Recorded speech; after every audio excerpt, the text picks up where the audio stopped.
Good morning, Glory. Good morning. I feel like I should I have a coaster on this? Yep. Anyway, I'm glad to see you.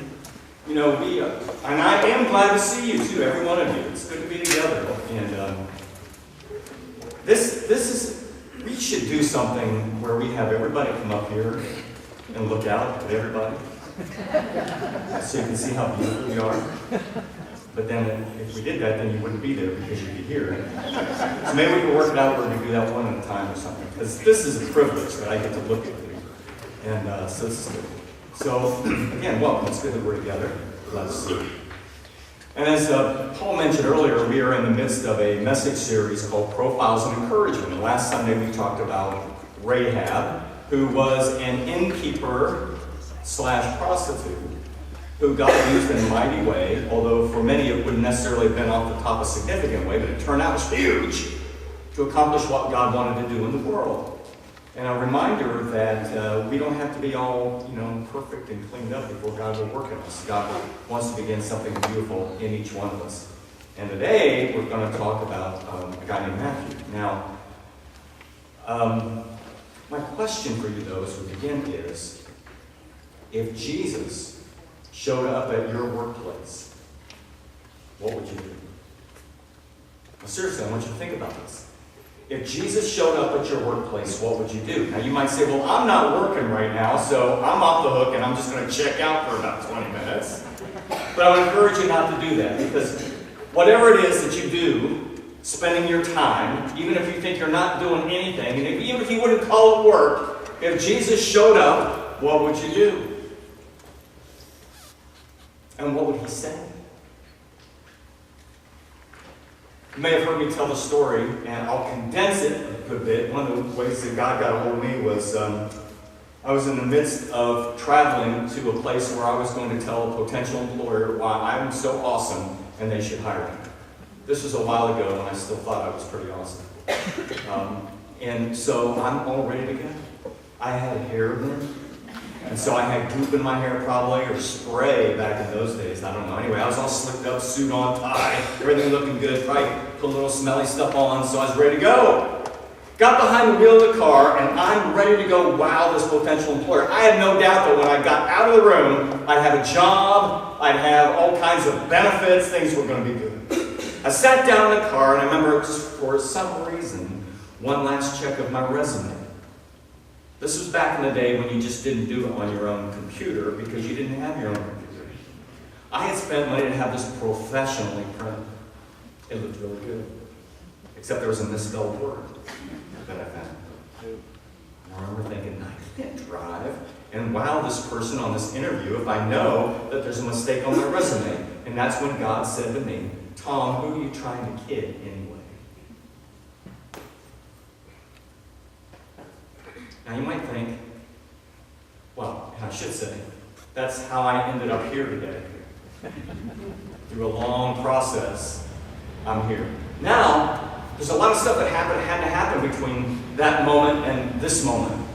And you might think, well, that's great. That's how preachers get called. How cool is that? And in my case, that was how it all began. But there was no guarantee at that moment that I was going to be standing here today. And that's because there was a lot of stuff in my life that needed to be cleaned up.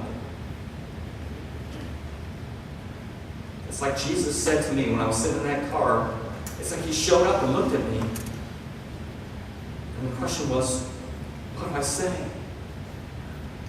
Because what he said to me was, follow me. Follow me. Now, I don't know all the details about your life. I know that, I know this much, that you're probably doing things in your life because you've made conscious choices around that. Maybe your career, or maybe who you're with, or all these kind of where you live, stuff like that. Maybe those are conscious choices that you made. Some of the stuff that's in your life right now, as you describe it, are things that have just kind of happened over time. Just, you've kind of been guided here and you've been pushed there, and all of a sudden here you are in this life and you're not really sure how you got here, but you're here and this is your life. I don't know if it was that way for Matthew on that day, but there he was. He checked in, he went to his job, He was a tax collector, and he was going to do what he needed to do. But part of what helps us to understand the import of this encounter that Jesus had with Matthew on a working day is this. A tax collector, as you probably know, at that time was a despised human being. And they were despised because they were Jewish people that had kind of gone into cahoots, into partnership with the Romans, the oppressors, to get taxes from the people. And the tax collectors were ones who, they not only collected the taxes they were supposed to, but they collected more so that they could make their living. And so a lot of people despised them because the Jewish people despised them because they had kind of, again, gotten into association with the oppressors, the Romans. They were skimming people for money that they shouldn't have, and they daily dealt with Gentiles, people who were not Jewish people. And so the folks there that were Jewish thought, these are bad people. They're notorious sinners. They would list them with murderers and robbers. The great trifecta of sin, as people would see it. Murderers, robbers, tax collectors. And there's Matthew. I think it's significant that it's on a working day for Matthew. It reminds me of how Moses was called.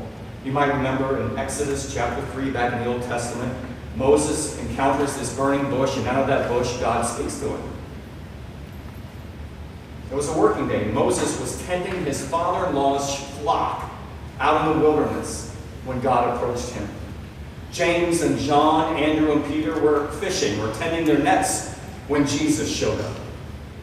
For some people, it's on a road somewhere, like it was for the Apostle Paul. For some people, it's in the quiet of the night. For some, it's in the midst of worship that Jesus, God, has spoken to them. But in Matthew's case and some others, maybe yours, it was while he was at work, doing his thing, and Jesus shows up. And he says, "Follow me." Now, some look at this passage and they say, well, Matthew, he probably was, checking Jesus out at times and listening to him, and there'd been this slow trickle, this drip of tension in his life, and suddenly on this day, Jesus encountered him and he was ready to follow him. I don't know. It doesn't say that. We can't assume that.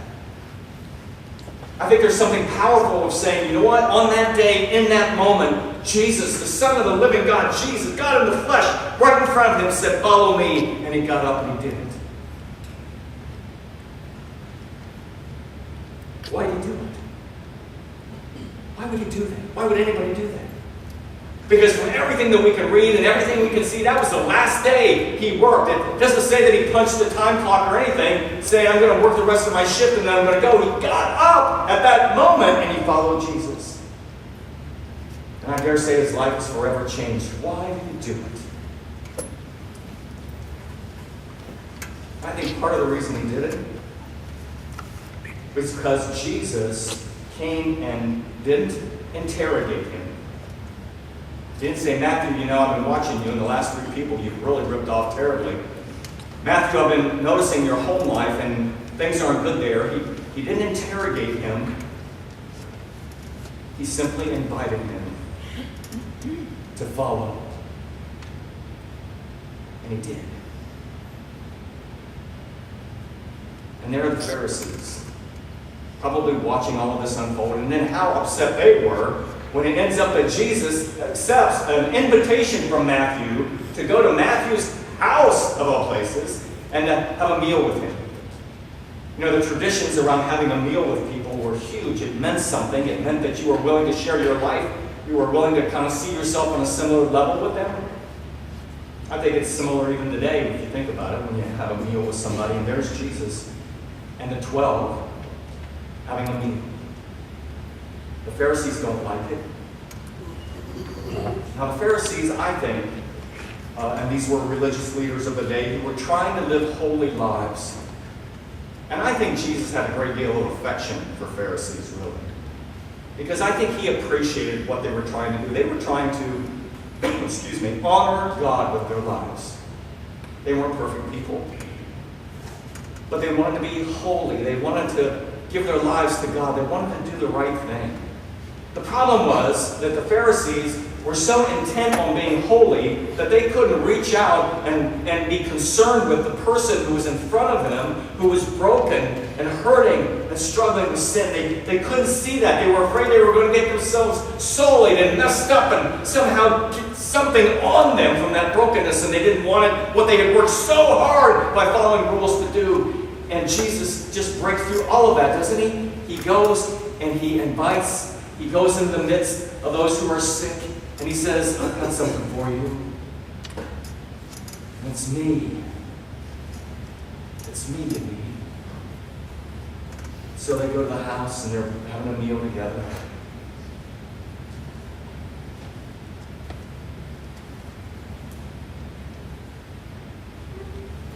As I said in my story, in my calling, if you will, there was a lot of stuff I had to have cleaned up in my life.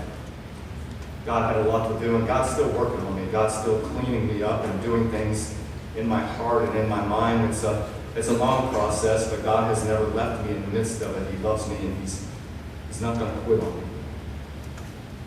You see, Jesus spent intentional time with those that the world around them was forgetting. And just before this passage that Penny read, there's an extraordinary thing that's recounted. Jesus heals somebody, and then he has the audacity to say that he's forgiven their sins. Another thing the Pharisees would have been upset with Jesus about is the fact that he blasphemed in their mind. He spoke against God because only God could forgive. And just before this story of Matthew, Jesus is basically saying, you know what? I'm the one who can forgive. I can forgive Matthew. I'm going to invite him to follow me. I'm going to go to his home. And I'm going to show my disciples how you do this. You come with me. You come into the midst of this suffering and this struggle and this brokenness.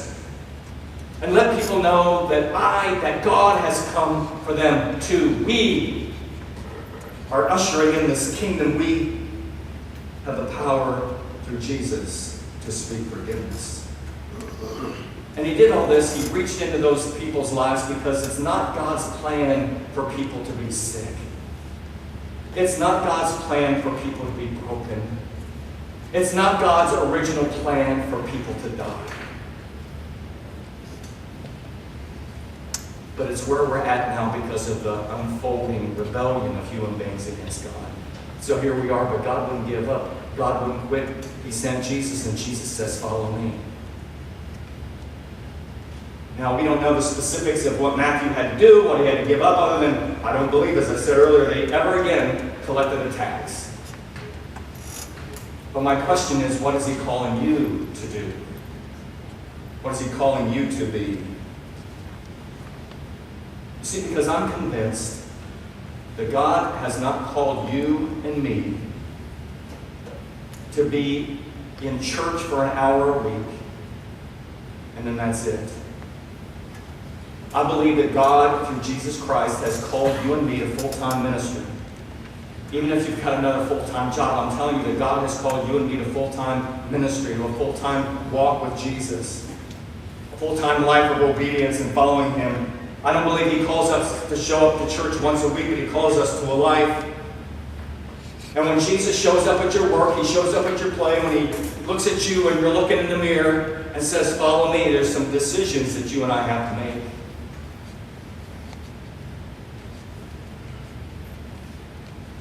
It might mean that you have to quit your job. It's what Matthew was called to do. Let me say it this way. That was the implication of Jesus' claim on His life. I'm not saying that's the case for you, but it could be. Jesus may be calling you to follow Him, and part of following Him means that you treat your spouse better. That you don't hit your spouse anymore. That you don't mistreat your spouse anymore. You don't mistreat your children anymore. Jesus' call to you may mean that you don't surf the pornography sites anymore.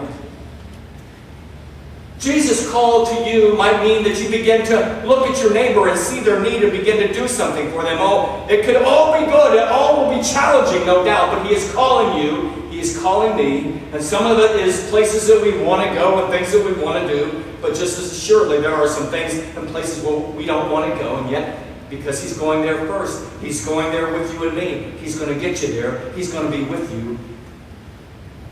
But He's calling you.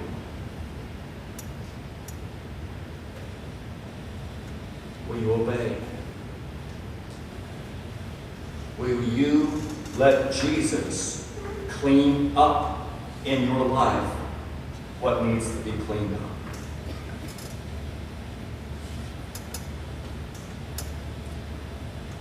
I think Jesus said at the end of the passage that Penny read what He said, because there are a lot of times in life where we don't think we need the help of Jesus. You know, I got this, God. I got it figured out. I'm okay. Yeah, I'm miserable. Yeah, I'm unhappy, but this is what I know, and I'm going to stick with it because this is what I know. When Jesus has so much more for you, and He has so much more for us through you.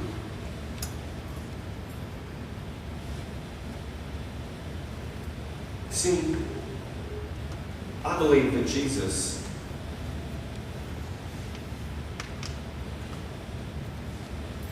is not concerned with what other people think about Him. Eating with notorious sinners. He's not worried about that, what they think. He's worried about, and worry isn't even the right word, He's concerned with being obedient to where God's calling. So I ask you, what do you have to give up? And where do you have to turn? The Lord Jesus will help you make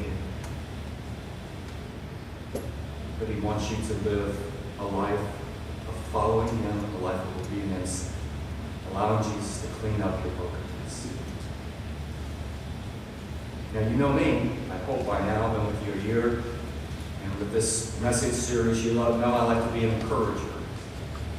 So I want to encourage you. I want to encourage you to give up the stuff that's keeping you away from following Jesus. And I will walk with you. Your sisters and brothers in the faith here will walk with you. Whatever we can do to help you to do that. Jesus will be your strength to live this new life. It's not just about coming to receive. It's about coming together to give. To allow Jesus to change us. So when I think about Matthew, the tax collector, think about how Jesus came and threw a monkey wrench in His day. Can't you just see it? Jesus, I'm messing with you, man. He didn't say that, but maybe he was thinking. Jesus threw a monkey wrench in His day, but He gave Matthew the wrench and began to work with Matthew and that wrench to get his brokenness fixed. Will you let Him do that in your life? I'm trying to let Him do that in my life. Can we do that together? Can we let Jesus fix us? It all starts with following Him. Will you pray with me?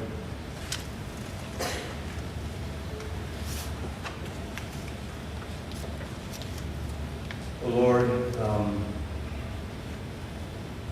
there's stuff. It feels good to come. It feels good to sing. It feels good to hear this amazing, blessed band that helps us be ushered into your presence, Lord. It's such a joy and privilege to get hugs and to be with people and to meet new people and to see the amazing things that you do through the life of this fellowship. Lord, it's so awesome. But in the midst of all of that, you show up to each and every one of us. And you say, follow me. So we need to know how to do that, Lord. In our own life, in our own situation. We know there's stuff between us and you that's holding us back, that's creating a barrier. There's stuff going on and choices that we're making in life. Some things we've chosen and others seem to have chosen us. But you've promised us, Lord, this amazing life, that it can be ours. So help us not to think we have to have it all figured out. Just, Lord, help us to be willing to follow you. Help us to be in your word and read about you and hear your voice speak to us tenderly. Lord, help us to pray and to listen. Help us to pay attention to what you're doing around us and to the people around us and to respond to need as we see them. Lord, help us to follow you. And we ask it all in Jesus' name.